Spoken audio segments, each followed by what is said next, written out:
कवि कुछ ऐसी तान सुनाओ जिससे उथल पुथल मच जाए। एक हिलोर इधर से आए, एक हिलोर उधर से आए, प्राणों के लाले पड़ जाएं। त्राही त्राही स्वर नभ में गूंजे, त्राही त्राही स्वर नभ में गूंजे। बरसे आग जलद जल जाए, बरसे आग जलद जल जाए। कवि कुछ ऐसी तान सुनाओ उथल पुथल मच जाए। तो साथियों, तैयारी करने वालों के लिए हर पल अपने आप को प्रेरित करना होता है और इस तरह से प्रेरित करना होता है कि एक उथल पुथल मच जाए और जो विद्यार्थी है वो टूट पड़े उस चीज़ को प्राप्त करने के लिए। तो इस तरह से हमेशा अपने आप को हर पल अपने आप को मोटिवेट करना होगा, क्योंकि ऐसा नहीं होता, क्योंकि जो परीक्षा की तैयारी होती है वो एक दिन की 2 दिन की नहीं होती, वो वर्षों की होती है। और जो वर्षों की तैयारी होती है उसमें लगातार, क्योंकि ये हम पुराने समय से भी कहते आ रहे हैं कि करते करते अभ्यास के जड़मति होत सुजान, ये भी कहते आ रहे हैं। दूसरा ये भी कह रहे हैं कि जो लगातार प्रयास करते रहते हैं उनकी जीत अवश्य होती है। तीसरा हम ये भी कह रहे हैं कि लगातार चलते रहना चाहिए।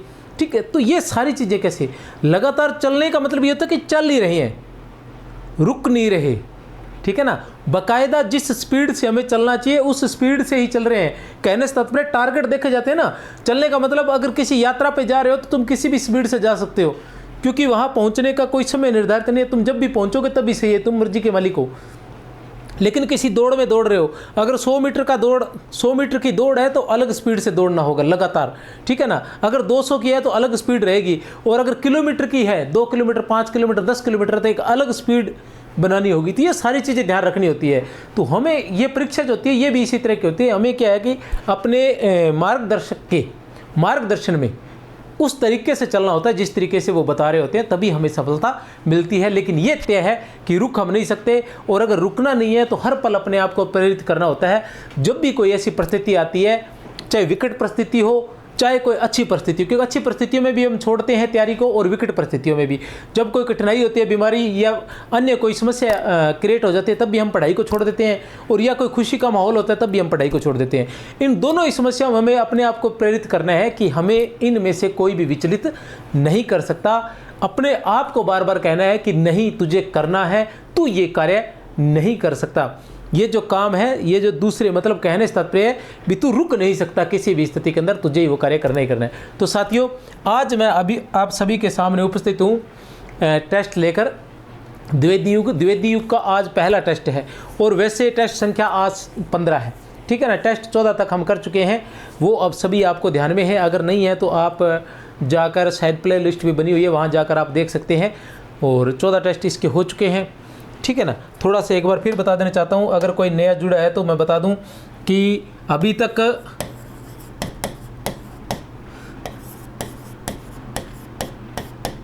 शुक्ल के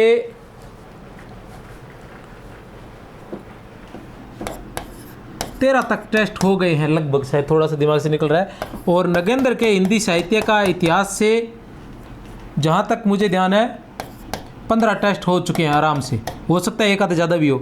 और इतिहास की बात करें तो इतिहास के ये जो आज है 15वां टेस्ट है, तो लगभग 15 के लगभग टेस्ट पहुंच चुके हैं। 45 टेस्ट जो है बिल्कुल न्यू, हालांकि चैनल पर पुराने टेस्ट भी पड़े हैं, वो भी आप देख सकते हो, लेकिन बिल्कुल न्यू टेस्ट जो है वो 45 अभी ऑनलाइन है, और उनकी पीडीएफ भी आपको मिल जाएगी, चिंता मत कीजिए। थोड़ी सी समस्या बन रही है पीडीएफ वाली, ढूंढ रहा हूँ लगातार मैं, टाइपराइटर मिल नहीं रहा है, ये सबसे बड़ी समस्या आ रही है। तो द्विवेदी युग की बात कर रहा था। द्विवेदी युग की बात करते वक्त मैं थोड़ा सा तुम्हें द्विवेदी युग के बारे में बता देना चाहता हूँ, क्योंकि आज जो टेस्ट होने जा रहा है वो द्विवेदी युग का होने जा रहा है। तो द्विवेदी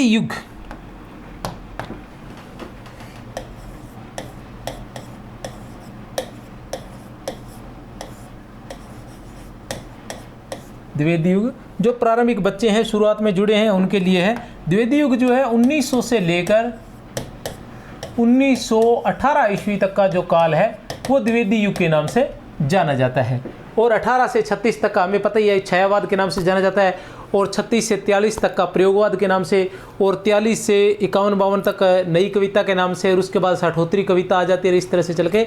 ठीक है, समकालीन कविता रही है, वो सब एक ही है। ठीक है, तो आगे चलते हैं। द्विवेदी युग की बात करते हैं। तो द्विवेदी युग जो है वो किसके नाम पर पड़ा था? वो पड़ा था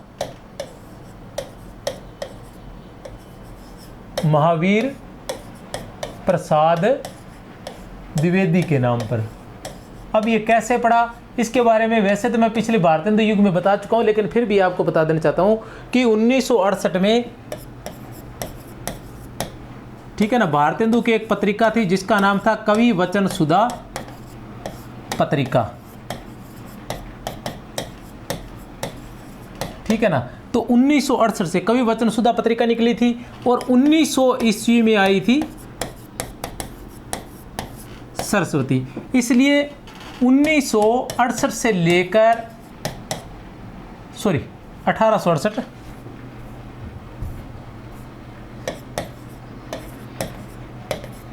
1868 से लेकर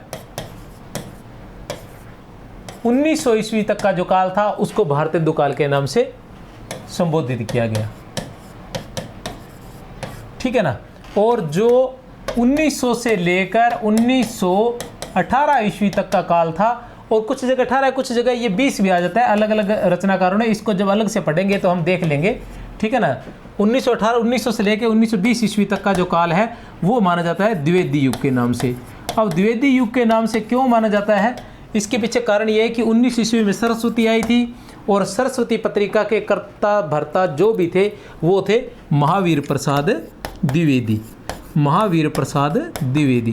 अब सरस्वती पत्रिका के बारे में मैं विस्तार से नहीं बताऊंगा, इसकी पूरी कहानी अभी आगे क्वेश्चन आएगा उसमें मैं पूरी कहानी आपको बता दूंगा वहाँ से, ठीक है। सरस्वती पत्रिका महावीर प्रसाद द्विवेदी, और महावीर प्रसाद द्विवेदी ने कब से लेकर 1903 से लेकर 1920 तक इसका संपादन किया था, इसलिए ये क्या है कि द्विवेदी युग के नाम से जाना गया।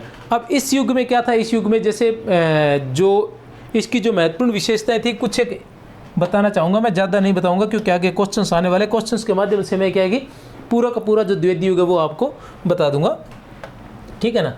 जैसे एक तो इसमें महत्वपूर्ण बात तो ये थी कि इससे पहले ये था कि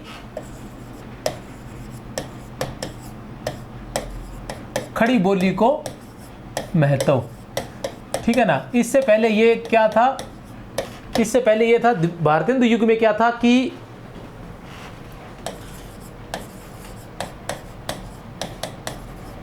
भारतेंदु युग में क्या था, काव्य की भाषा तो क्या थी, ब्रज थी, और गद्य की भाषा थी खड़ी बोली, ठीक है। और इसमें क्या हो गया, गद्य पद्य दोनों की भाषा जो थी वो खड़ी बोली हो गई थी। क्या हो गई थी, खड़ी बोली, ठीक है ना। गद्य पद्य दोनों की भाषा जो थी इस समय खड़ी बोली हो गई थी। दूसरा ये था कि इस काल में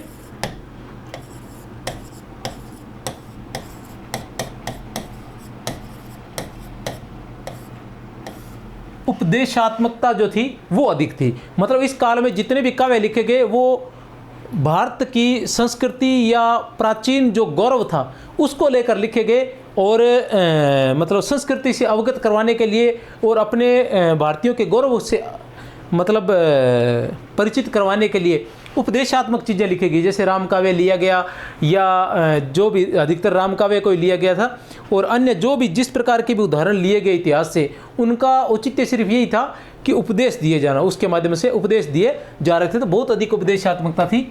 दूसरा था, तीसरा इसका कारण था इतिवृत्तात्मकता, ठीक है ना। कि किसी भी बात को बहुत बढ़ा चढ़ाकर, जिसकी इति हो गई थी, बहुत अधिक बढ़ा चढ़ाकर कहा जाने लगा इस काल में। ये दोनों जो थे ये इसकी मुख्य विशेषता थी, द्विवेदी युग की मुख्य विशेषता थी ये दोनों, और इसके पतन का कारण भी यही बने थे। पतन का कारण भी इसकी अत्यधिक उपदेशात्मकता और इतिवृत्तात्मकता जो थी इसके पतन के कारण बने थे, ये दोनों के दोनों चीज़ें, ठीक है। इसके अलावा इस काल के अंतर्गत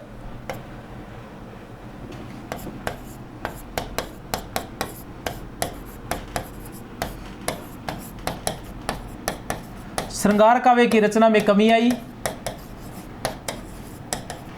ठीक है। 5 नंबर पर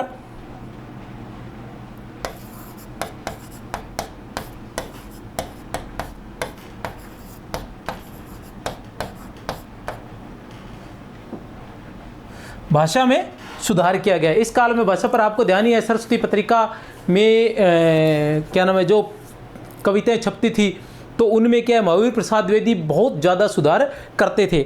एक मैथिलीशरण गुप्त ने कविता भेजी थी सरस्वती पत्रिका में प्रकाशित होने के लिए, उसका नाम मेरे दिमाग से निकल गया है, क्रोधाष्टक, ठीक है, याद आ गया, क्रोधाष्टक नाम की कविता थी। तो महावीर प्रसाद द्विवेदी जी लिखते हैं कि आपने तो ये बड़ी आसानी से, ठीक है ना, थोड़े से समय में लिख कर मुझे भेज दी होगी, लेकिन मुझे इसे सही करने में घंटों लग गए।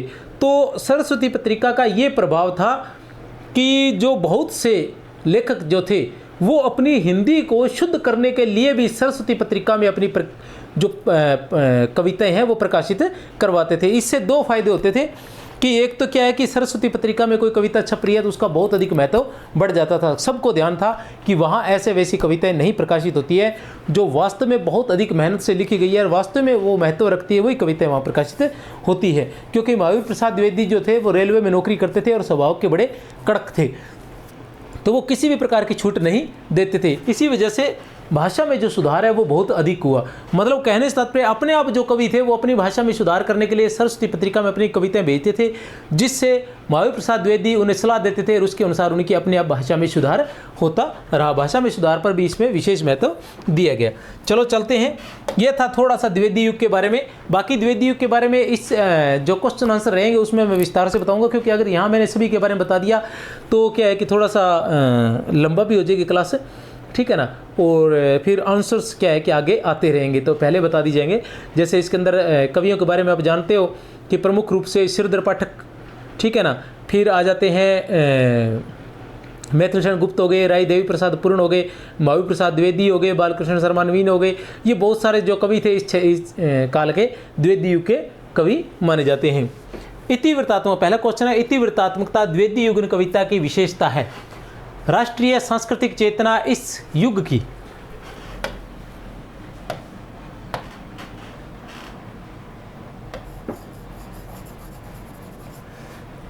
इतिवृत्तात्मकता द्विवेदी युगन कविता की विशेषता है। राष्ट्रीय सांस्कृतिक चेतना इस युग की कविता का मुख्य स्तर रहा। विकल्प 1 व 2 दोनों गलत है, विकल्प 1 व 2 दोनों सही है, विकल्प 1 गलत व 2 सही है, विकल्प 1 सही व 2 गलत है। तो क्या है इसमें? विकल्प 1 व 2 दोनों सही है। मैं अभी अभी बताकर गया था, इसलिए मैं कह रहा था कि थोड़ा अगर विस्तार से बताएंगे तो थोड़ी ये समस्या क्रिएट हो जाती है। इतिवृत्तात्मकता और राष्ट्रीय सांस्कृतिक चेतना, मैं बता रहा था ना भी अपने राष्ट्र के बारे में गर्व करने की, संस्कृति के बारे में, तो वही चीज़, ये दोनों चीज़ें इसकी मुख्य विशेषताएं रही थी। ये जो बातें होती हैं इनको रटना नहीं होता, इनको याद करना होता है। मतलब कहने का तात्पर्य कि इनको समझना होता है। ये ऐसा नहीं कि इसका आंसर ये है, ये नहीं ध्यान रखना होता। ये रखना कि इतिवृत्तात्मकता द्विवेदी युग की कविता की विशेषता थी, हाँ ये आपको याद रहना चाहिए। राष्ट्रीय सांस्कृतिक चेतना इस युग की विशेषता, ये आपको याद रहना चाहिए। ऑल ओवर एक खाका तैयार हो जाना चाहिए आपके दिमाग में। साकेत में राम का चरित्र काव्य में द्विवेदी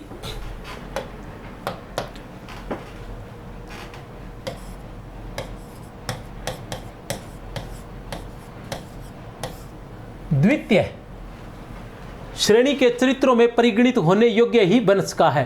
प्रस्तुत कथन किसका है? क्योंकि हम जो साकेत है उसको क्या मानते हैं? साकेत को हम लोग राम काव्य मानते हैं। हमें ध्यान है कि साकेत क्या है? राम काव्य है। तो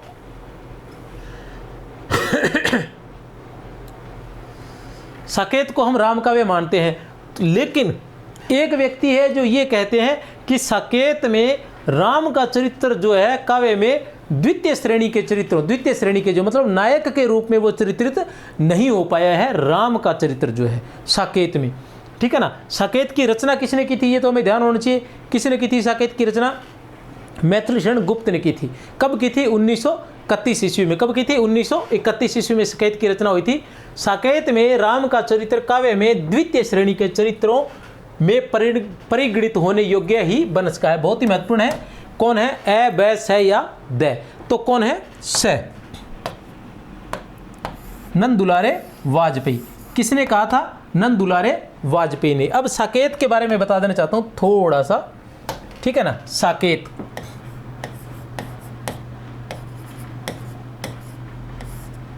कौन थे रचनाकार इसके?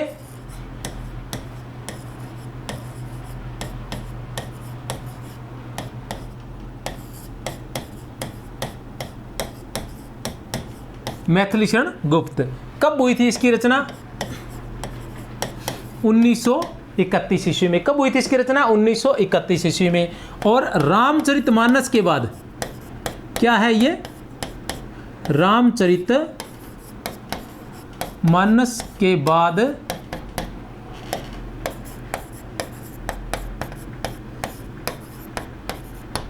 सबसे बड़ा राम काव्य। रामचरितमानस के बाद सबसे बड़ा राम काव्य। किसके बारे में पढ़ रहे हैं हम? साकेत के बारे में।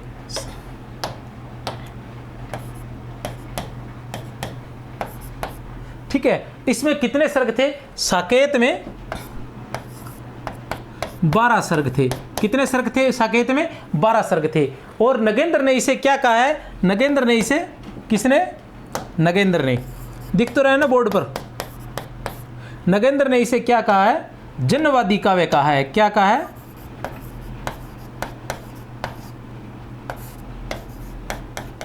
जनवादी काव्य कहा है। नगेंद्र ने इसे क्या कहा है? जनवादी काव्य कहा है।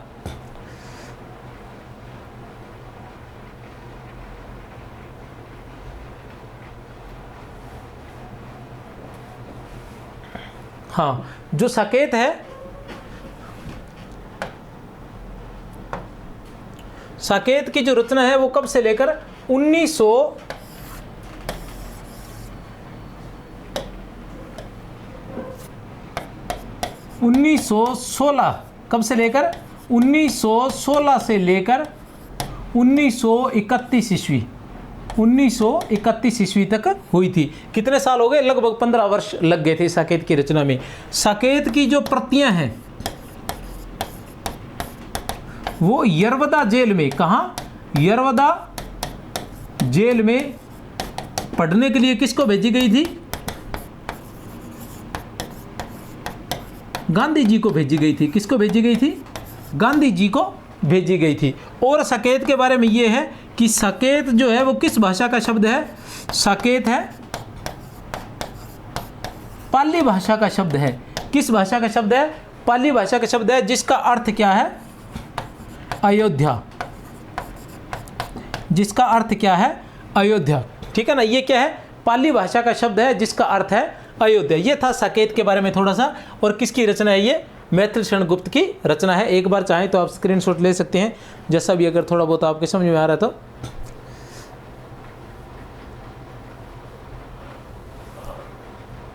अब आते हैं प्रश्न संख्या 3 पर। क्या है प्रश्न संख्या 3?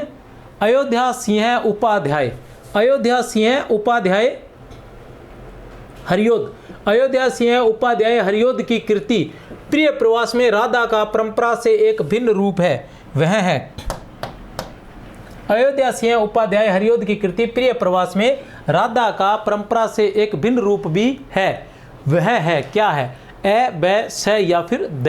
ए, ब, स या फिर द। तो क्या है? स, समाज सेविका का रूप। क्या है? समाज सेविका का रूप। हम क्या पढ़ रहे हैं? प्रिय प्रवास।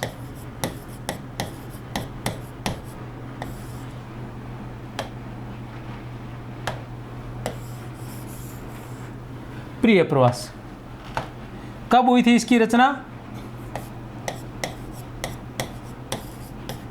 1914 ईस्वी में। रचनाकार कौन थे?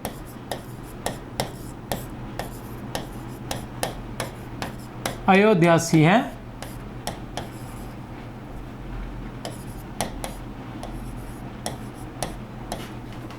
उपाध्याय। अयोध्या सिंह उपाध्याय। ये क्या था? खड़ी बोली का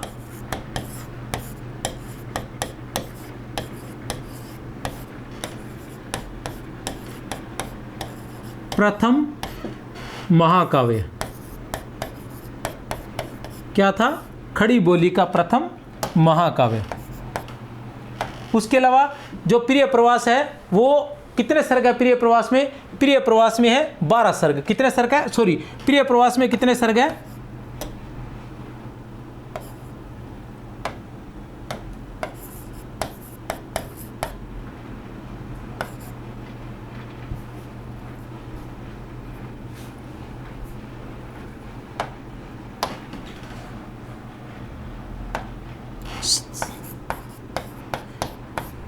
सर्गों की संख्या कितनी है? 17। प्रिय प्रवास में कितने सर्ग हैं? 17 सर्ग है। इसके अलावा इसे गणपति चंद्र गुप्त ने जो अयोध्या उपाध्याय है इनको क्या कहा है? आधुनिक काल का सूरदास। आधुनिक काल का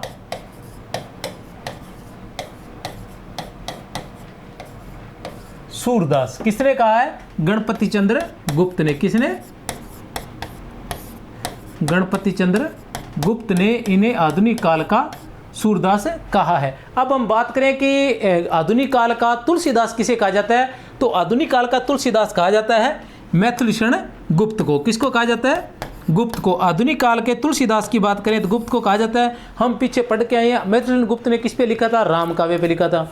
अयोध्या सिंह उपाध्याय ने किस पे लिखा था? कृष्ण काव्य पे अधिक लिखा था, इसलिए इनको आधुनिक काल का सूरदास कहा जाता है। अब अयोध्या सिंह उपाध्याय की बात करें, अयोध्या सिंह उपाध्याय ने 3 प्रबंध काव्य लिखे थे। प्रबंध काव्य की बात करें तो कितने थे? 3 थे। पहला था 1914 ईस्वी में, क्या नाम था? प्रिय प्रवास। 1914 ईस्वी में प्रिय प्रवास। दूसरा था 1937 ईस्वी में पारिजात। दूसरा कौन सा था? 1937 ईस्वी में पारिजात। और तीसरा 1940 ईस्वी में वैदेही वनवास। तीसरा कौन सा था? 1940 ईस्वी में वैदेही वनवास। प्रिय प्रवास में मैं आपको बता चुका हूँ कितने सर्ग थे? प्रिय प्रवास में थे 17 सर्ग। प्रिय प्रवास में कितने थे? 17 सर्ग। और पारिजात में कितने हैं? 15 सर्ग। और वैदेही वनवास में कितने हैं? 18 सर्ग है। ठीक है ना। तो ये था प्रबंध काव्य। किसके बारे में? अयोध्या सिंह उपाध्याय के। अयोध्या सिंह उपाध्याय के 3 प्रबंध काव्य थे। पहला 1914 में लिखा गया था जिसका नाम था प्रिय प्रवास, जिसमें कितने सर्ग थे? 17 सर्ग थे। दूसरा लिखा गया था 1937 ईस्वी में जिसका नाम था पारिजात, उसमें कितने सर्ग थे? 15 सर्ग थे। उसके बाद लिखा गया 1940 ईस्वी में वैदेही वनवास, उसमें थे 18 सर्ग थे। 4 नंबर पर क्वेश्चन है, जितने श्रम और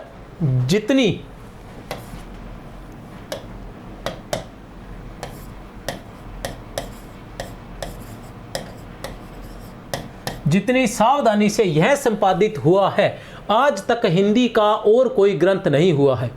जितने श्रम और जितनी सावधानी से यह संपादित हुआ है आज तक हिंदी का और कोई ग्रंथ नहीं हुआ है। आचार्य शुक्ल का उक्त कथन किस संपादित रचना के संदर्भ में है? ए, ब, स या फिर द? ए, ब, स।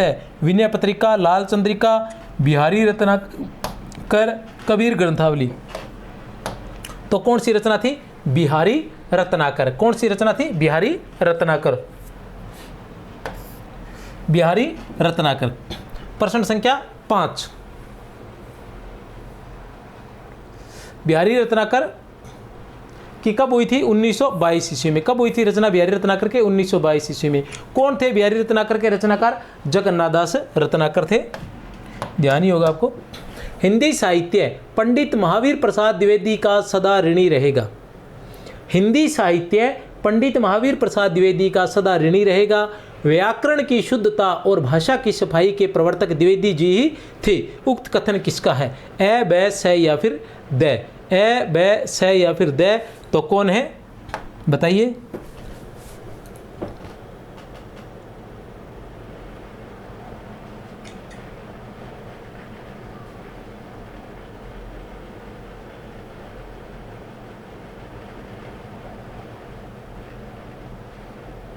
बताइए कौन है? आचार्य रामचंद्र शुक्ल। कौन है? आचार्य रामचंद्र शुक्ल। प्रश्न संख्या 6 है। क्या है प्रश्न संख्या 6? श्याम नारायण पांडे के व्यक्तित्व और कृतित्व। श्याम नारायण पांडे के व्यक्तित्व और कृतित्व से संबंधित कौन सा कथन असंगत है? क्या चीज देखनी है हमने? असंगत। देख लीजिए। ए में क्या लिखा है कि महाराणा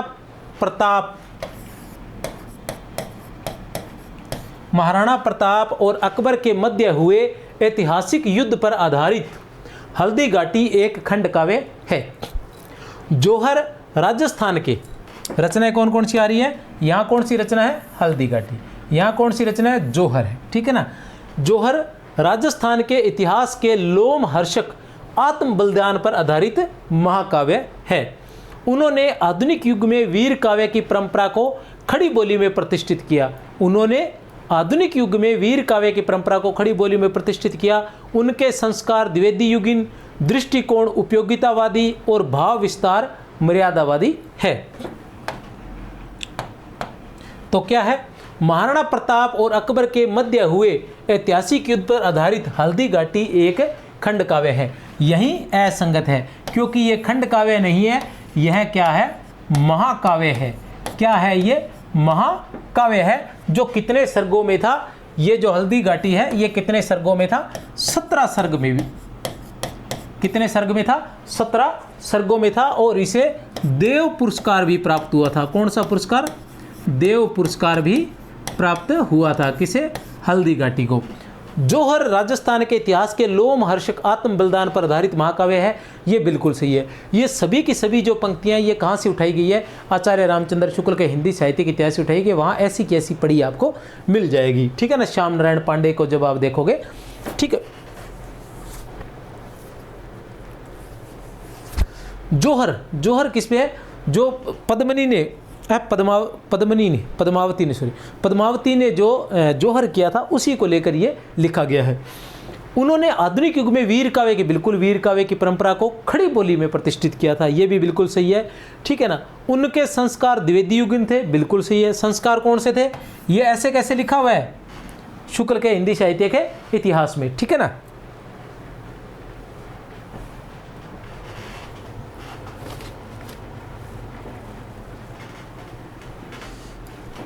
ठीक है। उनके संस्कार द्विवेदी युगीन है। दृष्टिकोण क्या था? उपयोगितावादी था। और भाव विस्तार मर्यादावादी। भाव विस्तार किस प्रकार के थे? मर्यादावादी थे। ये बहुत ही महत्वपूर्ण है। श्याम नारायण पांडे के बारे में अक्सर पूछ लिया जाता है, विशेषकर हल्दी घाटी के लिए और जोहर के लिए। विशेषकर हल्दी घाटी के लिए जरूर पूछा जाता है। तो ये बहुत ही देखने में बड़ा टफ लग रहा है, लेकिन वास्तव में क्या बहुत ही आसान है, क्योंकि श्याम नारायण पांडे की 2 रचनाएं तो आपको याद होनी चाहिए। विशेषकर 2 नहीं तो 1 रचना तो किसी भी स्थिति में आपको याद होनी चाहिए, वो है हल्दी घाटी। कौन सी? हल्दी घाटी। इसकी रचना कब हुई थी? 1937 ईस्वी में हुई थी। 37 कुछ जगह 39 भी मिल जाता है। 1937 ईस्वी में हुई थी। और ये क्या है? महाकाव्य है। श्याम नारायण पांडे ने 3 महाकाव्य लिखे थे। कौन कौन से लिखे थे? श्याम नारायण पांडे ने कितने लिखे थे? 3 महाकाव्य। कितने महाकाव्य? 3 महाकाव्य लिखे थे। सॉरी 3 नहीं, 4 महाकाव्य। 4 महाकाव्य लिखे थे। कौन कौन से थे 4 महाकाव्य? 4 महाकाव्य थे। 1 नंबर पर हमारे पास आता है हल्दी घाटी, ठीक है ना। दूसरा हमारे सामने ही है जोहर।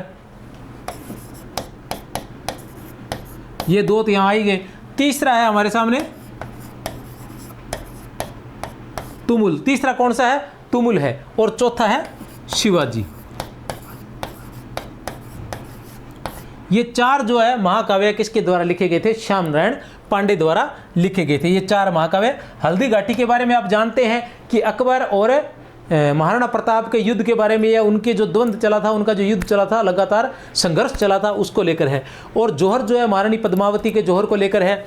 और तुमुल जो है ये लक्ष्मण और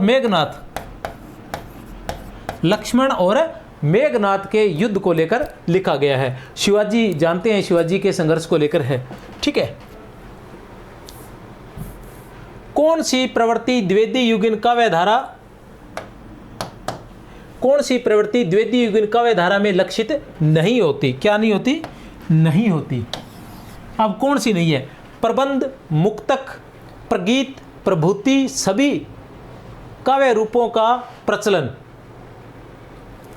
हास्य व्यंग्यपूर्ण कविता की प्रचुरता, काव्य भाषा के रूप में खड़ी बोली का अधिकारित प्रयोग, आदर्शवादिता और नैतिकता पर बल। बताइए।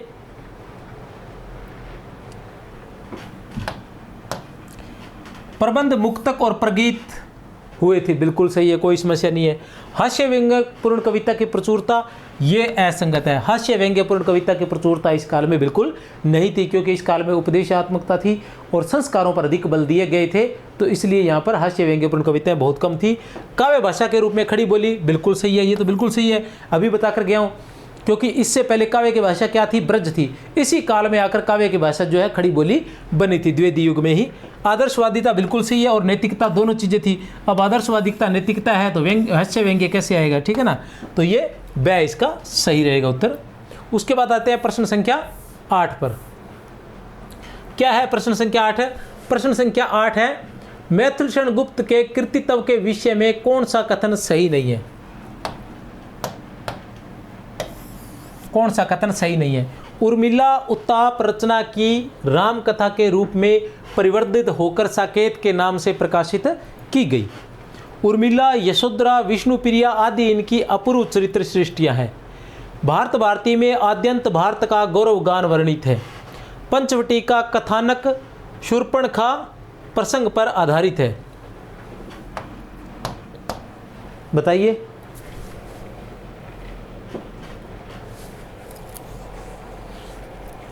थोड़ा सा समय दे रहा हूं, एक बार और पढ़ सकते हैं आप।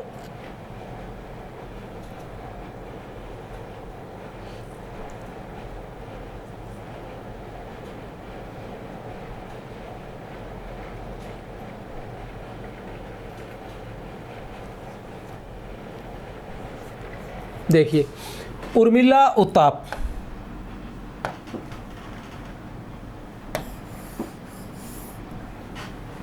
रचना की राम कथा के रूप में परिवर्तित होकर साकेत के नाम से प्रकाशित की गई। ठीक है ना, ये क्या था कि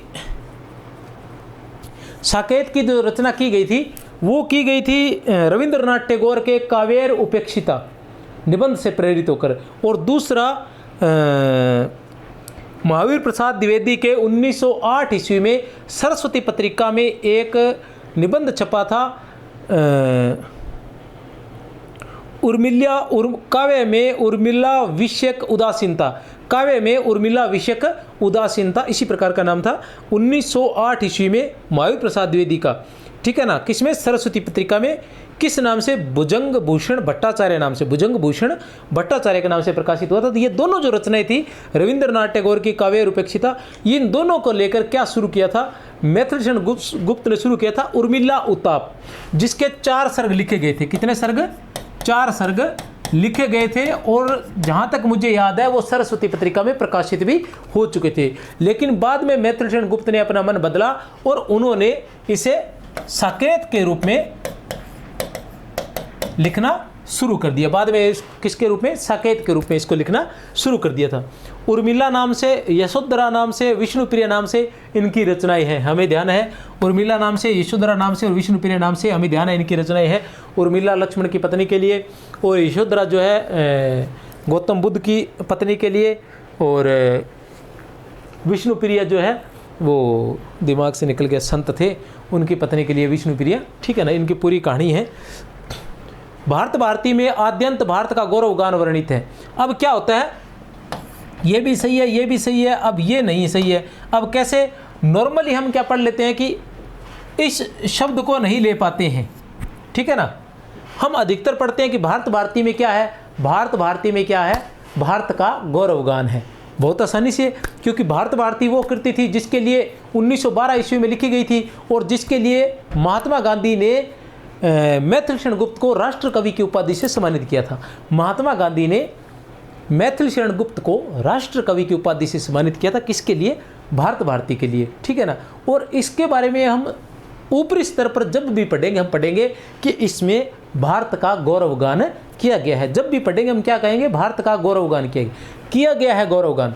लेकिन आद्यंत, आदि से लेके अंत तक गौरव गान नहीं है। आपको बता दूं, इसी प्रकार का असिस्टेंट प्रोफेसर में एक क्वेश्चन पूछा गया था, जिसमें पूछा गया था कि सेनापति की रचना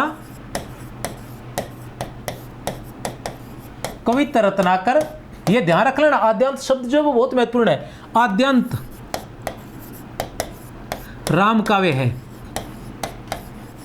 अब सेनापति को बहुत सी जगह राम काव्य में लिया गया है, और हम अच्छे से जानते हैं कि कविता रत्नाकर जो है राम काव्य है, राम काव्य है, राम काव्य है, राम काव्य है, लेकिन आद्यंत आदि से लेकर अंत तक वो राम काव्य नहीं है। उसमें जो 5 तरंगे हैं वो अलग अलग है, ठीक है ना। तो उस तरीके से वो क्या राम काव्य नहीं। उसी तरह से ये जो भारत भारती है वो आद्यंत जो है गौरवगान नहीं है। इसके जो 3 खंड किए गए हैं, वर्तमान खंड, ठीक है ना, क्या नाम था, अतीत खंड, वर्तमान खंड और भविष्य खंड, 3 खंड बनाए गए हैं। इसके कितने खंड बनाए गए हैं आप पढ़ेंगे तो आपको पता चलेगा। पहला है अतीत खंड और दूसरा है वर्तमान खंड। ये खंड तो आपको याद रह जाएंगे क्योंकि हम समय को 3 ही भागों में बांटते हैं, ठीक है ना, भूतकाल, वर्तमान और भविष्य, ठीक है ना। वर्तमान खंड और तीसरा है भविष्य खंड, 3 खंडों में विभाजित है। जो इसका अतीत खंड है इसमें गौरवगान है, इसमें क्या है, गौरवगान है। और वर्तमान खंड में तो उसकी उदासीनता, उसकी लाचारी, ठीक है ना, और उसकी नैतिक पतन, ये सारी बातों को इसमें लिखा गया। वर्तमान खंड में भी, वर्तमान खंड में जो भारत है वो पूरी तरह से लाचार है, उसका नैतिक रूप से पतन हो चुका है और वो अपने आप को गुलाम मानने पर बाध्य हो गया है। तो इस तरह से। और जो भविष्य खंड है उसमें ये बताया गया है कि जो भी समस्याएं हैं उन समस्याओं का समाधान करके फिर से गौरव हासिल किया जा सकता है, उन समस्याओं का समाधान करके फिर से गौरव को प्राप्त किया जा सकता है। इस तरह से आद्यंत जो है ये भारत का गौरवगान वर्णित नहीं है, ध्यान लगा लेना।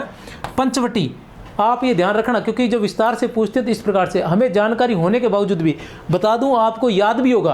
आप भारत भारती पढ़ेंगे तो आप ये भी पढ़ेंगे कि इसे 3 खंडों में बांटा गया, अतीत खंड, वर्तमान खंड, भविष्य खंड, इनके बारे में भी आप पढ़ा होगा।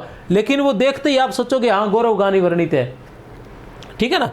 उसके बाद क्या आता है, पंचवटी का कथानक शूर्पणखा प्रसंग पर आधारित है। बिल्कुल शूर्पणखा पर आधारित है। पंचवटी की रचना कब हुई थी, 1925 ईस्वी में हुई थी। किसकी रचना है, ठीक है ना, ये तो आपको ध्यान है। इसमें लक्ष्मण का जो है चरित्र दिखाया गया है अधिक, और उसके अलावा इसकी रचना 1925 ईस्वी में हुई थी। और रचनाकार आप जानते हैं कौन है, मैथिलीषण गुप्त।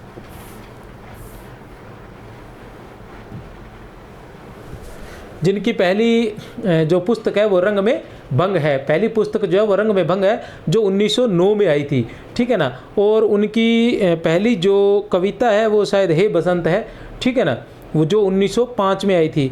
और जयद्रथवर्ध जो है 1910 में उनकी दूसरी पुस्तक है। वे धर्म के विशिष्टाद्वैतवादी, विचारों में गांधीवादी और साहित्य में अभिधावादी हैं। देखते हैं कौन किसके बारे में कह रहा है ये सारी बातें।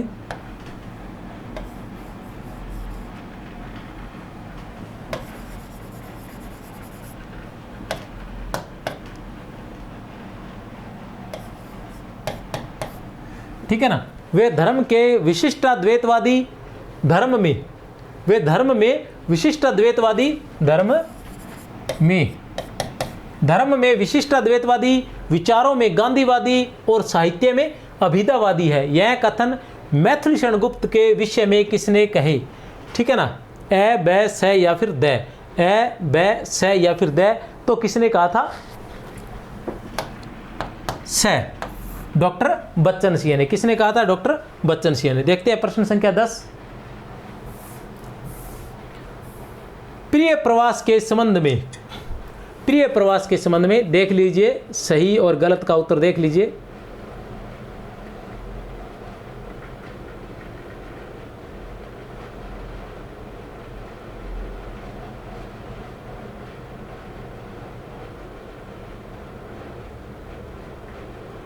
क्या है, इसमें हिंदी के मात्रिक छंदों का प्रयोग हुआ है। इसमें हिंदी के मात्रिक छंदों का प्रयोग हुआ है। प्रिय प्रवास खड़ी बोली हिंदी का पहला महाकाव्य है। इसके छंदों में तुकांतता नहीं है। इसमें 27 सर्ग है। नीचे दिए गए विकल्पों में से सही का चयन कीजिए। ए और स है, ब और द है, ए और द है, ब और स है। तो बताइए क्या रहेगा।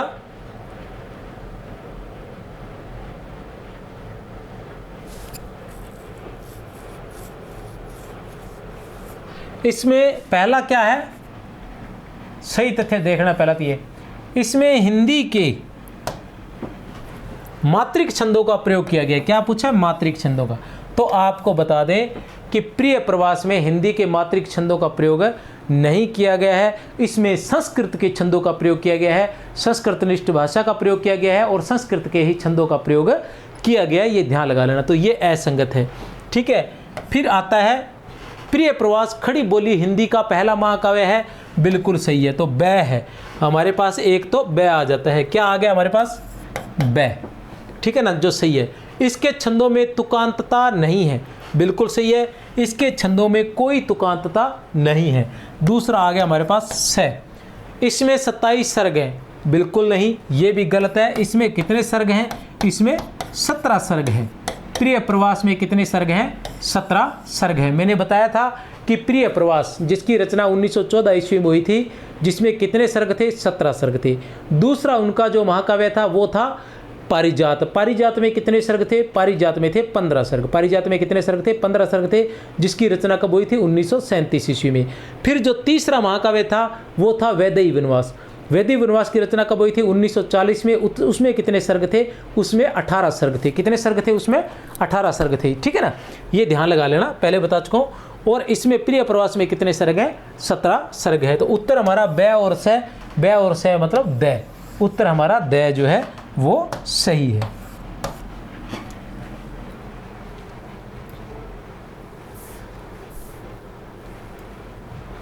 जन्म काल के अनुसार बताइए, जन्म काल के अनुसार निम्नलिखित कवियों का सही अनुक्रम है।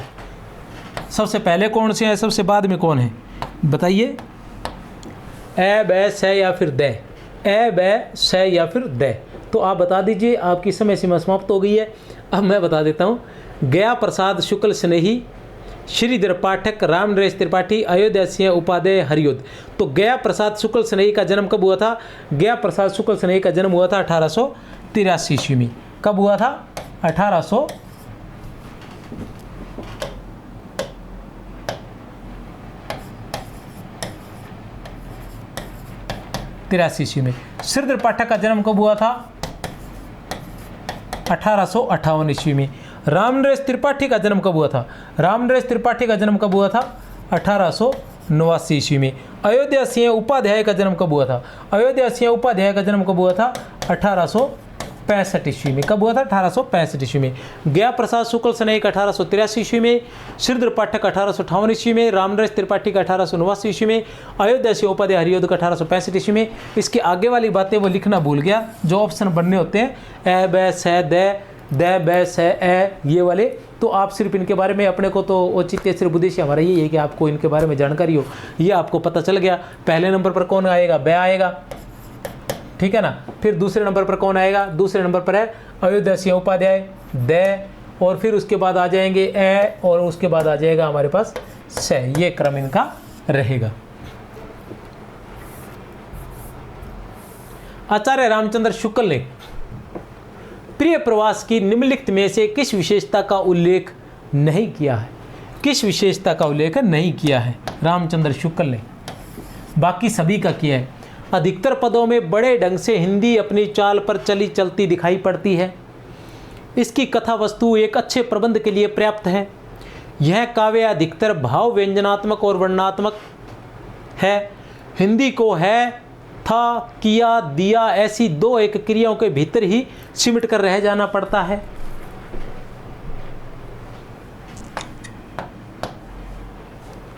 अधिकतर पदों में बड़े ढंग से हिंदी अपनी चाल पर चलती दिखाई पड़ती है। अधिकतर पदों में बड़े ढंग से हिंदी अपनी चाल पर चलती दिखाई देती है, बिल्कुल सही है। शुक्ल हमेशा विरोधाभासी बातें कह देते थे। इसकी कथा वस्तु एक अच्छे प्रबंध काव्य के पर्याप्त है, नहीं।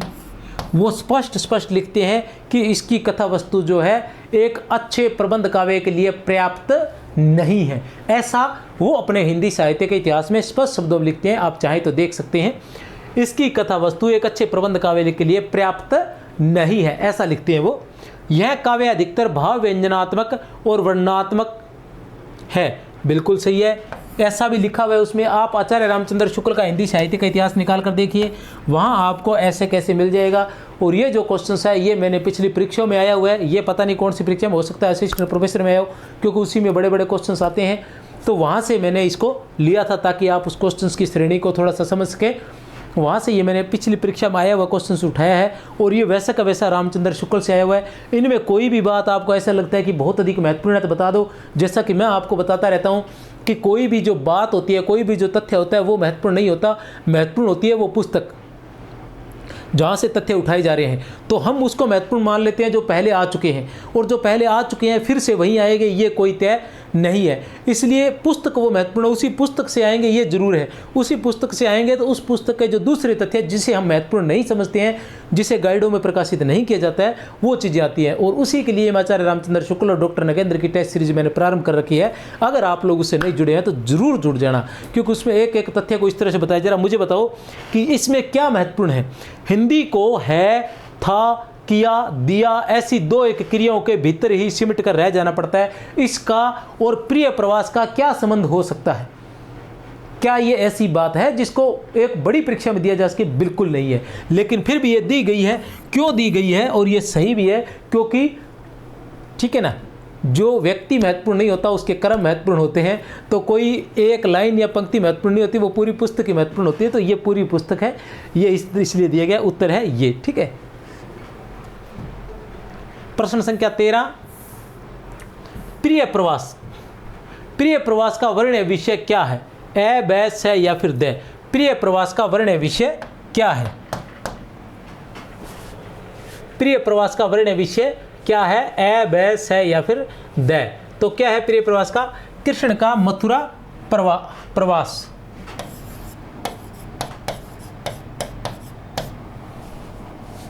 ठीक है ना। ये क्या है? कब तक की कथा है प्रिय प्रवास में?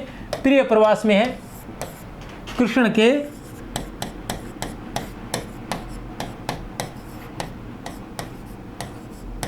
बचपन से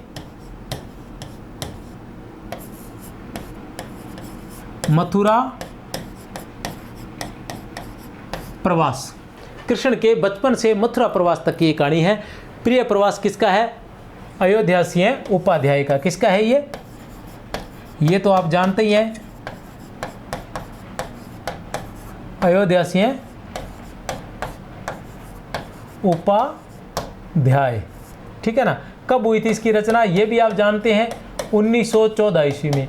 क्या था ये? खड़ी बोली का प्रथम महाकाव्य था। ये भी आप जानते हैं। क्या था? खड़ी बोली का प्रथम महाकाव्य था। ये भी आप जानते हैं। कितने सर्ग थे इसमें? ये भी आप जानते हैं। इसमें कितने सर्ग थे? 17 सर्ग थे। आप एक बात और भी जानते हैं, वो ये है कि एक नंबर पर क्या है?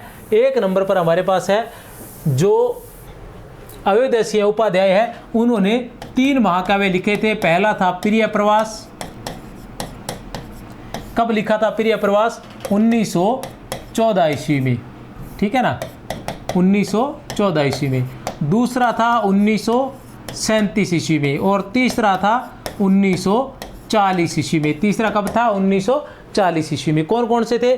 पहला प्रिय प्रवास, और दूसरा कौन था? पारिजात। दूसरा कौन सा था? पारिजात था। ठीक है ना। तीसरा कौन सा था? वैदेही वनवास था। तीसरा कौन सा था? वैदेही वनवास। ठीक है ना। कितने कितने सर्ग थे इसके अंदर? पहले के अंदर कितने सर्ग थे? 17 सर्ग थे। दूसरे में कितने थे? 15 सर्ग थे। और इसमें कितने थे? 18 सर्ग इसमें है। ये तीनों क्या है? ये तीनों महाकाव्य है। क्या है? महाकाव्य है या प्रबंध काव्य है। सरस्वती पत्रिका के प्रारंभिक संपादक में से एक नहीं है। सरस्वती पत्रिका के मैंने पहले बोल दिया था, ठीक है ना। सरस्वती पत्रिका के प्रारंभिक संपादक में से एक नहीं है, इसलिए मैंने बताया नहीं था। प्रारंभिक संपादकों में से एक नहीं है। संपादकों में से एक नहीं है। कौन नहीं है वो देखना पड़ेगा अपने को। राधा कृष्ण दास, जगन्नाथ दास, श्याम सुंदर दास, चिंतामणि घोष। तो कौन नहीं है? चिंतामणि घोष नहीं है। सरस्वती पत्रिका के बारे में मैं आपको बता देना चाहता हूं, क्या नाम है? सरस्वती पत्रिका। थोड़ा सा छोटी सी कहानी बताऊंगा, ज़्यादा बड़ी नहीं बताऊंगा। सरस्वती पत्रिका, ठीक है ना। अब चिंतामणि घोष, ठीक है ना, प्रकाशक थे। उनकी प्रेस थी इंडियन प्रेस प्रयाग। क्या नाम था जिसका? ये पूछा गया है 2010 में हिंदी व्याख्याता का पेपर था, उसमें पूछा गया था कि सरस्वती पत्रिका का जो प्रकाशन है वो किस प्रेस से होता था। तो Indian press Prayag, Indian press Prayag. इसने, ठीक है ना, क्या निर्णय लिया? इसके जो प्रकाशक थे, इंडियन प्रेस प्रयाग के जो प्रकाशक थे, प्रकाशक का क्या नाम था? प्रकाशक का नाम था चिंतामणि घोष।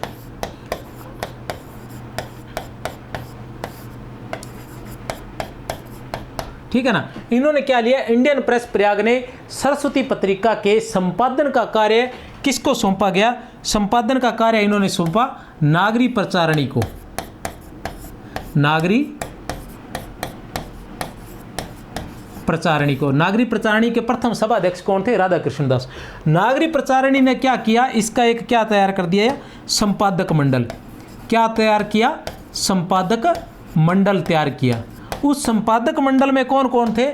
उस संपादक मंडल में थे 3 दास थे। कौन कौन से? सबसे पहले आ जाता है राधा कृष्ण दास। सबसे पहले कौन आता है? राधा कृष्ण दास। दूसरे नंबर पर कौन आते हैं? जगन्नाथ दास।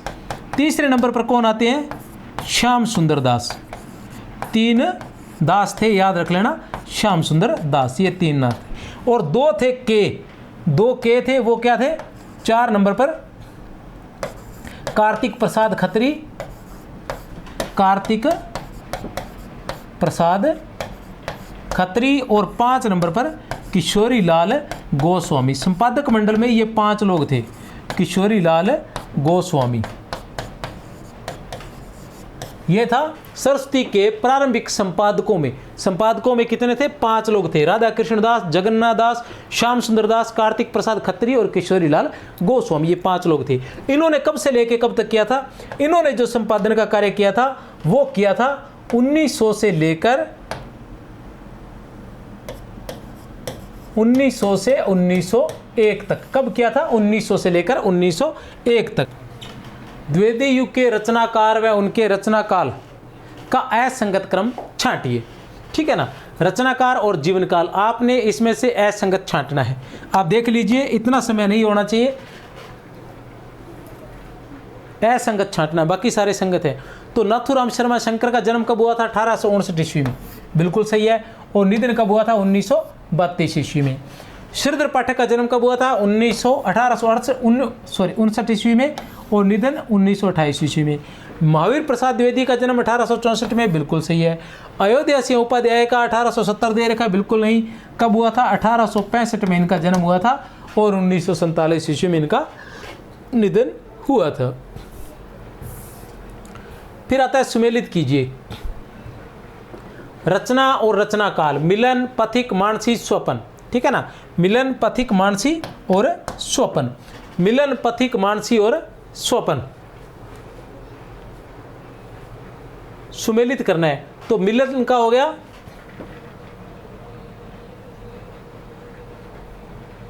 मिलन का आप देख लीजिए एक बार पहले, ठीक है ना, आप करने की कोशिश कर लीजिए, फिर मैं बता देता हूं क्या है ये, किसकी रचना है ये सभी, ये भी बता देता हूं। रामनरेश त्रिपाठी की रचनाएं हैं। किसकी रचनाएं हैं ये? रामनरेश त्रिपाठी की रचनाएं हैं। अब मैं इनको अलग अलग बता देना चाहता हूं आपको कि मिलन, मिलन की रचना कब हुई थी? 1917 ईस्वी में। पथिक की हुई थी 1920 ईस्वी में। मानसी की रचना कब हुई थी? 1927 ईस्वी में। और स्वपन की रचना कब हुई थी? 1929 ईस्वी में। इस तरह से तो मिलन, मिलन क्या रहेगा? ए का एक, इसमें है ए का एक, इसमें भी है, इन दोनों में नहीं है, इसलिए इन दोनों को काट दीजिए। ठीक है ना, हमें मिलन का पता था, 2 मिल गए हमारे पास, 50-50 हो गया। अब हमें पथिक, पथिक का हमें ध्यान है कि बै का क्या है 4, बै का क्या है 4। अब बै का 4 किस में है, केवल इसमें है, इसमें नहीं है तो ये भी काट दिया। अब सिर्फ 2 रचनाओं के उत्तर आपको ध्यान होने चाहिए और आपका उत्तर निकल गया। तो ऐसे जो प्रश्न होते हैं वो देखने में कठिन लगते हैं, वैसे ये आसान ही होते हैं। मानसी की रचना 1927 में, स्वप्न की रचना 1929 ईस्वी में। ये क्या थे, रामनरेश त्रिपाठी की रचनाएं थी। इनमें से मैं आपको बता देना चाहता हूं कि मिलन,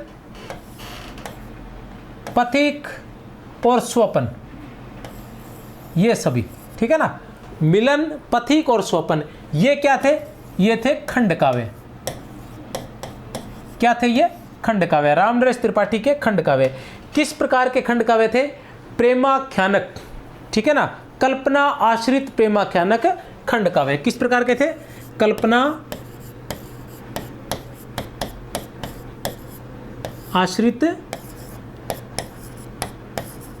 प्रेमाख्यानक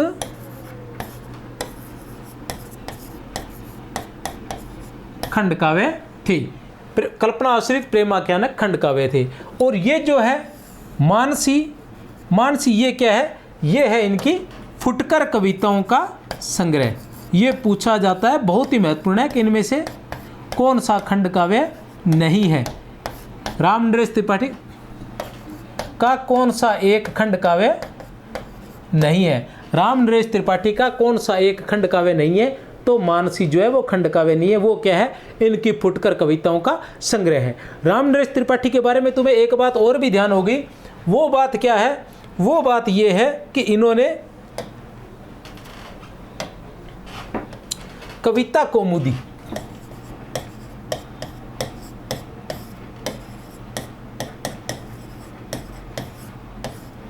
का संपादन किया था, ठीक है ना, किसका, कविता कौमुदी का संपादन किया था रामनरेश त्रिपाठी ने।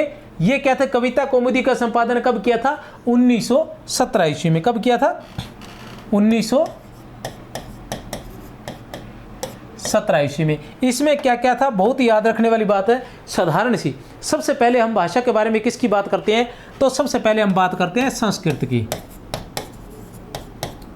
संस्कृत के बाद किसका नंबर आता है, हिंदी का। हिंदी के बाद हम बात करते हैं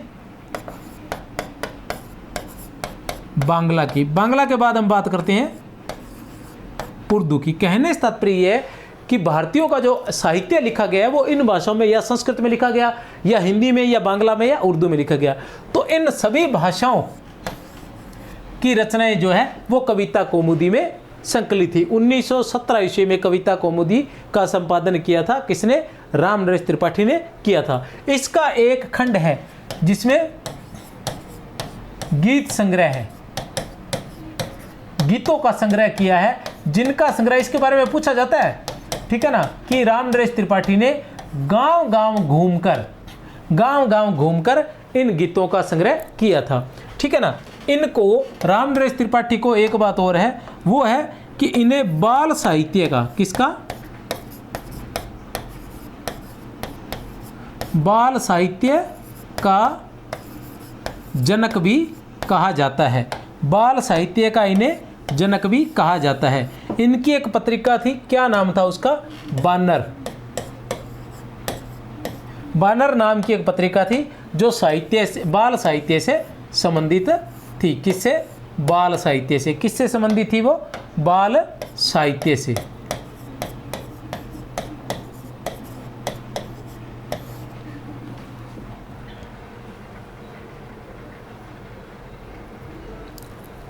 आगे चलते हैं, सुमेलित कीजिए। आजकल का सुख, रचना और रचनाकार। आजकल का सुख, वीर छतराणी, अन्योक्ति शतक, विनय 50। कीजिए, सुमेलित करना है, ए, बै, से या फिर दै। कीजिए सुमेलित। अब बहुत ही आसान है। सबसे पहले हम क्या कर सकते हैं कि आजकल का सुख किसकी है, बाल मुकुंद गुप्त की है। बाल मुकुंद गुप्त के बारे में आप सभी जानते हैं कि शिव शंभू के नाम से लिखा करते थे। इनका एक जो इनका जो संग्रह है शिव शंभू के चिट्ठे निबंध संग्रह है वो बहुत ही महत्वपूर्ण रहा था। शिव शंभू के चिट्ठे शिव शंभू के नाम से लिखा करते थे बाल मुकुंद गुप्त, ठीक है ना। अब दूसरे नंबर पर है वीर छतरानी। तो वीर छतरानी किसका है? वीर छतरानी है, वीर छतरानी जो है, वीर छतरानी लाला भगवान दीन का है। किसका है? भगवान दीन का। वीर छतरानी लाला भगवान दीन का है। लाला भगवान दीन के जो काव्य संग्रह थे वो बहुत ही आसान थे कि वीर बालक, वीर पंचरतन, वीर छतरानी, ठीक है ना।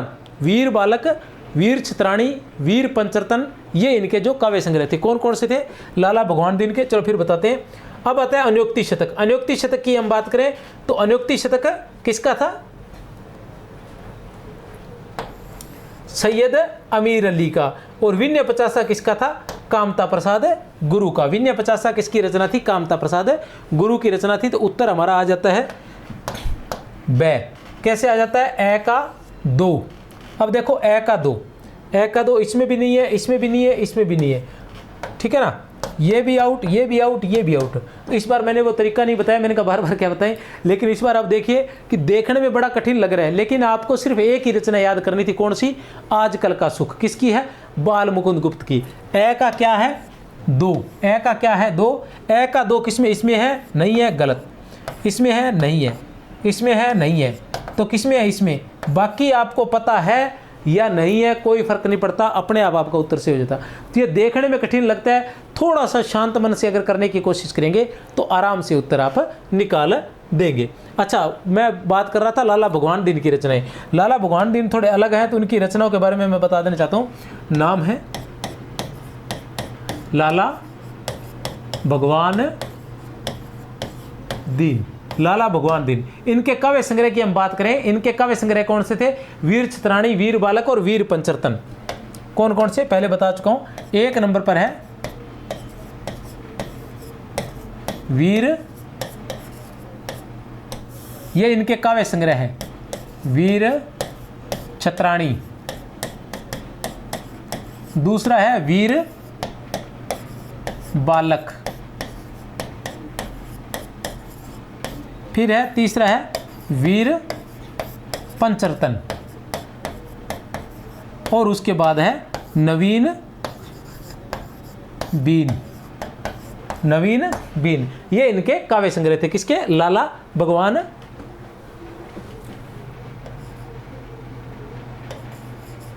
भगवान दीन के। किसके?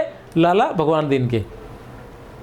प्रश्न संख्या 18 क्या है? प्रश्न संख्या 18, सुकवि नामक मासिक पत्र का संपादन।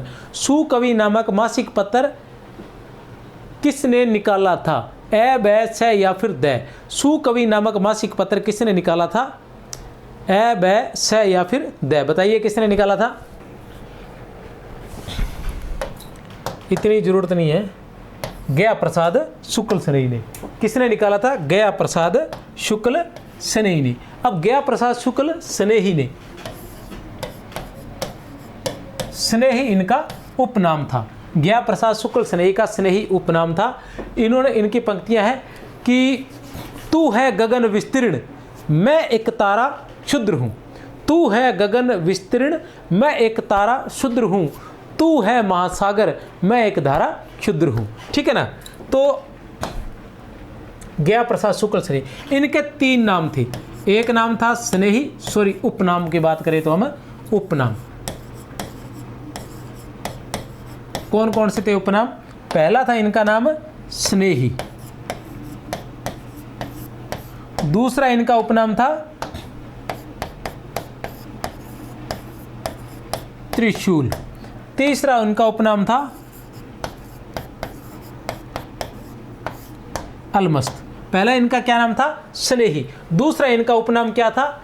अलमस्त। ठीक है ना, वो त्रिशूल, और तीसरा इनका उपनाम क्या था? अलमस्त। अब ये जो स्नेही नाम से है, स्नेही नाम से ये किस प्रकार की रचनाएं करते थे? श्रृंगार परक। श्रृंगार परक जो भी रचनाएं थी, श्रृंगार परक रचनाएं किस नाम से करते थे? स्नेही नाम से। श्रृंगार परक रचनाएं किस नाम से? स्नेही नाम से। और देशभक्तिपूर्ण रचनाएं किस नाम से करते थे? त्रिशूल नाम से। किस नाम से? त्रिशूल नाम से। देशभक्तिपूर्ण रचनाएं किस नाम से करते थे? त्रिशूल नाम से। और हास्य व्यंग्यपूर्ण रचनाएं किस नाम से करते थे? अलमस्त नाम से। हास्य व्यंग्यपूर्ण कविताएं किस नाम से करते थे?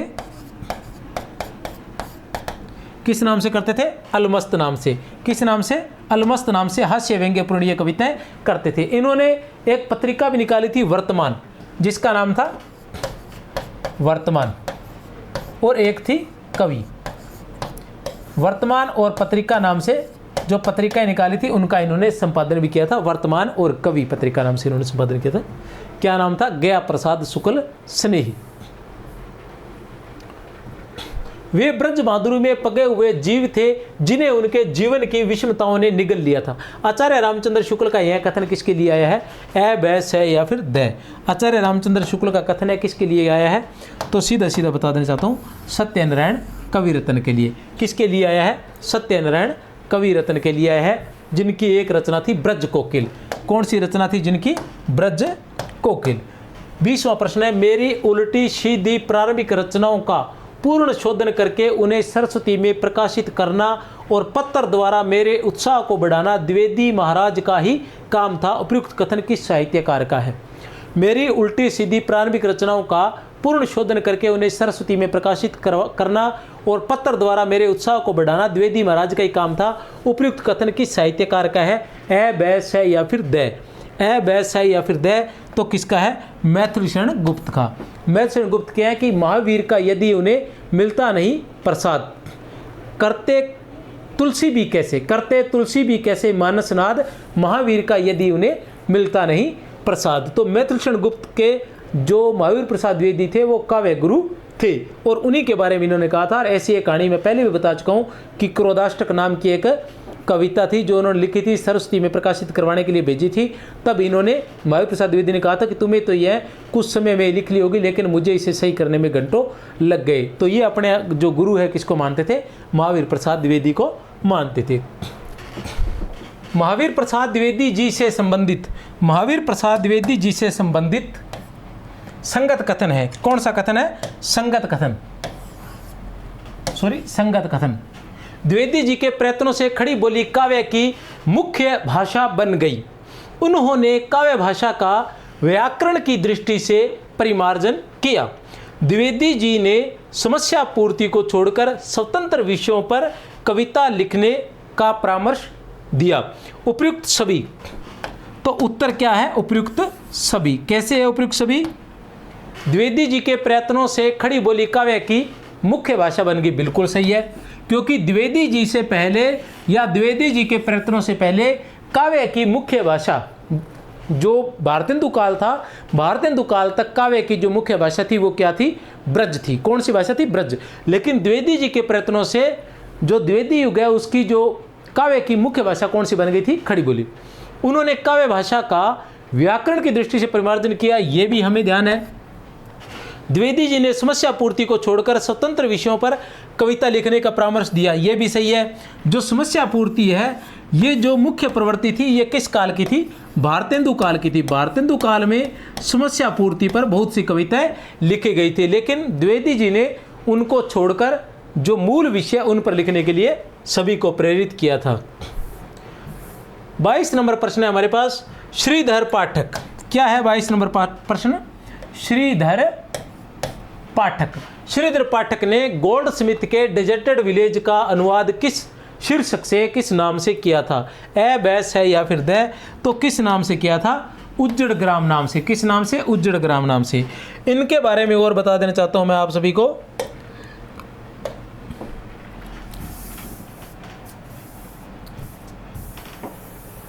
श्रीधर पाठक। श्रीधर पाठक सबसे पहले हम लेते हैं गोल्डस्मिथ। कौन?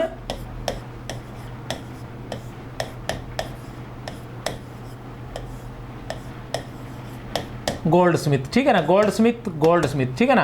अब गोल्डस्मिथ की कौन कौन सी रचनाएं थी? सबसे पहले आता है हमारे पास हर्मिट। फिर कौन सी रचना आती है? हर्मिट के बाद आ जाता है क्या नाम उसका? Deserted village.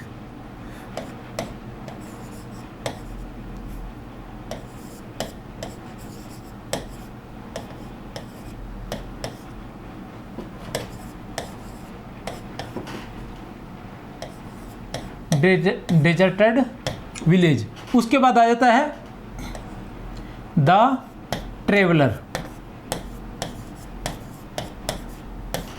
ठीक है ना। ये रचनाएं आ जाती हैं। कौन कौन सी? गोल्ड स्मिथ की सभी रचनाएं, हर्मिट, डेजर्टेड विलेज और द ट्रेवलर, ये रचना आ जाती है। अब इसके बाद क्या आता है? हर्मिट का किस नाम से अनुवाद किया था? एकांतवास योगी, एकांतवास योगी। और डेजर्टेड विलेज का उज्जड़ ग्राम, उज्जड़ ग्राम। और द ट्रेवलर का श्रांत पथिक, ठीक है ना। अब इसकी भाषा के बारे में आ जाते हैं। हर्मिट का एकांतवास योगी नाम से किस भाषा में किया था? तो सबसे पहले आ जाता है कौन सा, क्या आ जाता है? खड़ी बोली,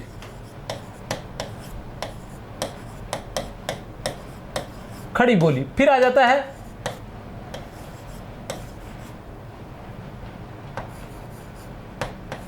ब्रज, और फिर आ जाता है खड़ी बोली, ठीक है ना। गोल्ड स्मिथ की 3 रचनाओं का इन्होंने अनुवाद किया था, हर्मिट का, डेजर्टेड विलेज का और द ट्रेवलर का। हर्मिट का किस नाम से किया था? एकांतवास योगी नाम से किया था। किस भाषा में किया था? खड़ी बोली में किया था, ठीक है, ध्यान रख लेना। सबसे पहले खड़ी बोली में किया था। डेजर्टेड विलेज का किस नाम से किया था? उज्जड़ ग्राम नाम से। किस भाषा में किया था? ब्रज भाषा नाम से।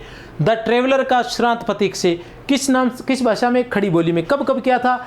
करने का भी बड़ा आसान है, 86, 89 और 92, 3 सालों का अंतर था। 1886 ईस्वी,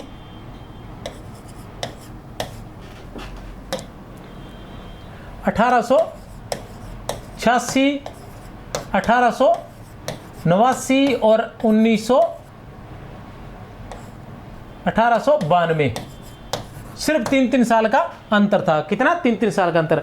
और वो भी खड़ी बोली, ब्रज और फिर खड़ी बोली, खड़ी बोली, ब्रज और फिर खड़ी बोली। आपको सिर्फ क्रम ध्यान रखना है, और ये क्रम ध्यान रख लीजिए, हर्मिट का, डेजर्टेड विलेज का, द ट्रेवलर का। अब इसमें भी क्या समस्या है? हो सकता है कि हम भूल जाएं, एक अकेली रचना आएगी, पूछ लिया जाए कि एकांतवास योगी जो थी वो किसका अनुवाद थी, ठीक है ना। या गोल्ड स्मिथ की हर्मिट रचना का अनुवाद किस नाम से किया था? गोल्ड स्मिथ की रचना का अनुवाद किस नाम से किया था? अब उज्जड़ ग्राम है, उज्जड़ ग्राम तो सीधा सीधा पता है, ये रहा डेजर्टेड विलेज आ रहा है, तो कोई समस्या नहीं है हमें, ठीक है ना। श्रांत पथिक है तो ये भी सीधा द ट्रेवलर आ रहा है, कोई समस्या नहीं है। ये जो है थोड़े अलग है, तो इनको एकांतवास योगी इस नाम से आप याद रख सकते हो। और भाषा की बात आई तो वो भी है, सबसे पहले कब लिखा गया? 1886 में, 3 साल बाद 1889 में, फिर 3 साल बाद 1992 में। और वो भी भाषा भी सबसे पहले खड़ी बोली, फिर ब्रज और फिर खड़ी बोली। खड़ी बोली पहले क्यों आएगा? क्योंकि द्विवेदी युग में सबसे महत्वपूर्ण भाषा कौन सी थी? खड़ी बोली थी, बस इसलिए। फिर आता है प्रश्न संख्या 23। क्या है प्रश्न संख्या 23? महावीर प्रसाद द्विवेदी ने पंडित जगन्नाथ दास के यमुना स्तोत्र का भावानुवाद किस नाम से किया था? रचना किसकी थी? पंडित जगन्नाथ दास रत्नाकर की। रचना किसकी थी? पंडित जगन्नाथ दास रत्नाकर की, ठीक है ना। रचना का नाम क्या था? यमुना स्तोत्र। यमुना स्तोत्र किसकी रचना थी? पंडित जगन्नाथ दास रत्नाकर की। किसकी थी? पंडित जगन्नाथ दास रत्नाकर की। महावीर प्रसाद द्विवेदी ने उसका भावानुवाद किस नाम से किया था? ए, बै, स या फिर द? ए, बै, स या फिर द किस नाम से? अमृत लहरी के नाम से। किस नाम से? अमृत लहरी के नाम से अनुवाद किया था। किसका? यमुना स्तोत्र का। यमुना स्तोत्र का नाम अमृत लहरी के नाम से किया था। प्रश्न संख्या 24। महावीर प्रसाद द्विवेदी ने स्टुअर्ट मिल के ऑन लिबर्टी का अनुवाद। जो महावीर प्रसाद द्विवेदी थे उन्होंने बहुत से अनुवाद कार्य किए थे। स्टुअर्ट मिल के ऑन लिबर्टी, रचना का नाम क्या है? ऑन लिबर्टी का अनुवाद किस नाम से किया था? ए, बै, स या फिर द? ए, बै, स या फिर द? तो उत्तर है बै, स्वाधीनता नाम से। किस नाम से? स्वाधीनता नाम से अनुवाद किया था। किसका? ऑन लिबर्टी का। किसका? क्या नाम है? Stuart Mill. श्रीधर पाठक के संदर्भ में कौन सा कथन सही नहीं है? श्रीधर पाठक के संदर्भ में कौन सा कथन सही नहीं है? श्रीधर पाठक के बारे में हम पहले पढ़ चुके हैं, उसी से इसमें उत्तर निकल जाएगा, इसलिए थोड़ा सा बाद में बताऊंगा मैं, ठीक है। प्रकृति के आलम्बन रूप का चित्रण, खड़ी बोली हिंदी के पहले समर्थ कवि, ब्रजभाषा को छोड़कर खड़ी बोली के क्षेत्र में आने वाले पहले कवि, मौलिक रचनाएं ही लिखी, अनुवाद कार्य नहीं किए। बहुत ही आसान है। सबसे बड़ी बात यह कि देखिए, मौलिक रचनाएं ही लिखी, अनुवाद कार्य नहीं किए, और किसी के बारे में नहीं पता, लेकिन इसके बारे में तो तुम अच्छे से जानते हो, अभी पढ़ कर गए हैं, क्योंकि श्रीधर पाठक ने गोल्डस्मिथ के और कालिदास की रचनाओं का अनुवाद किया था।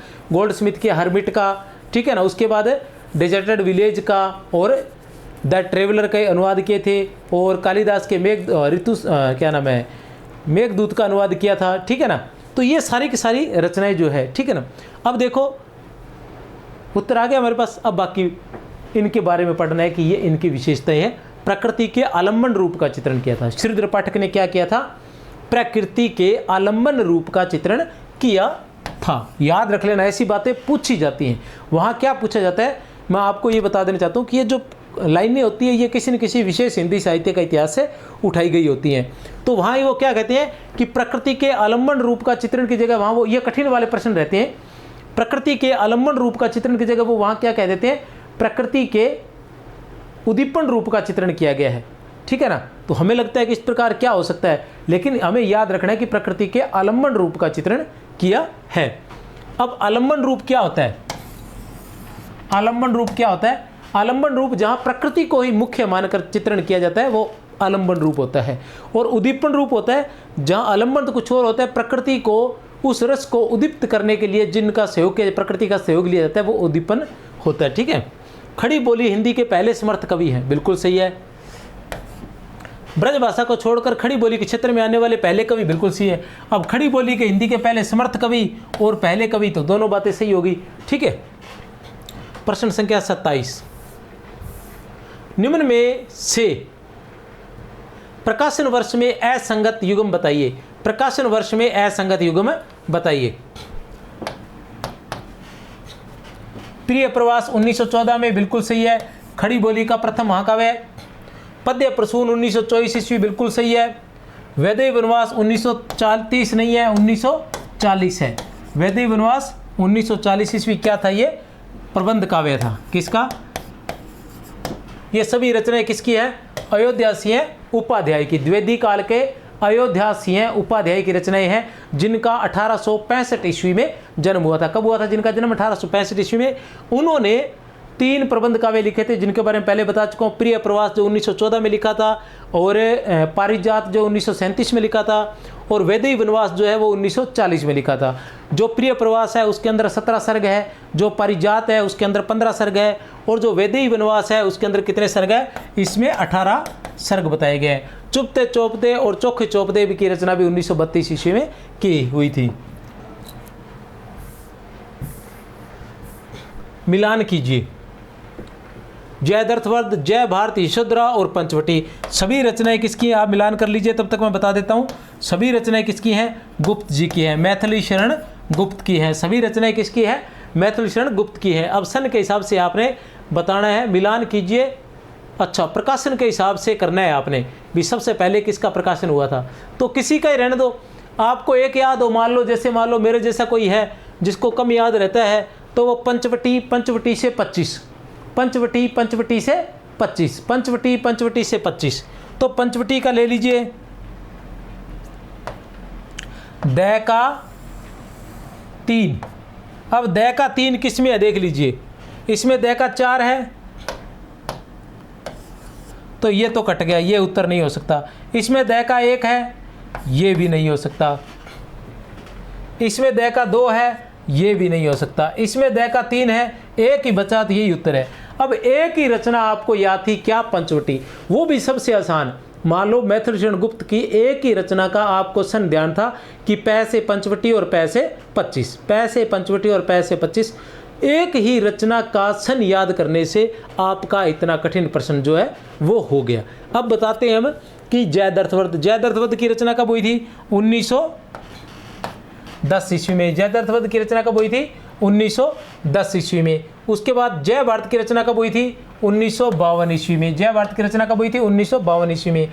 और यशोधरा की रचना कब हुई थी? 1932 ईस्वी में। यशोधरा की रचना कब हुई थी? 1932 ईस्वी में। टेस्ट काफी लंबा हो गया। कविता का विषय मनोरंजक एवं उपदेशात्मक होना चाहिए। यमुना के किनारे केली कौतूहल का अद्भुत वर्णन बहुत हो चुका।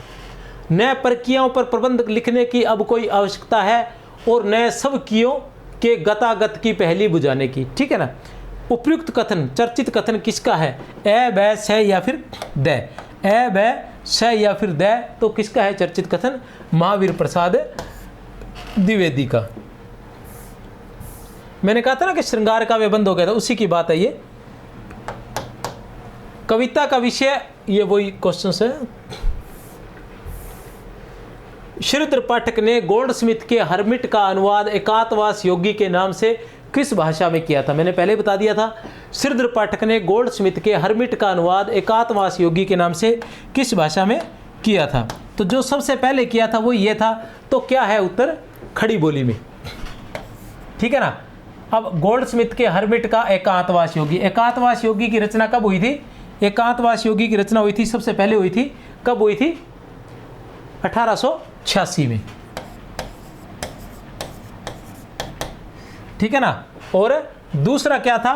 दूसरा हमारे पास था डेजर्टेड विलेज, उसकी किस नाम से? उज्जड़ ग्राम नाम से, 1889 ईस्वी में। किस भाषा में? ब्रज भाषा में। और खड़ी बोली में अंतिम था द ट्रेवलर, श्रांत पथिक, किस भाषा में? खड़ी बोली में। तो ये था द्विवेदी युग। अभी द्विवेदी युग का दूसरा टेस्ट भी होगा। और बाकी क्लासें देखने के लिए हमारे चैनल को सब्सक्राइब कर सकते हैं। जय हिंद, जय भारत, बहुत बहुत शुभकामनाएं।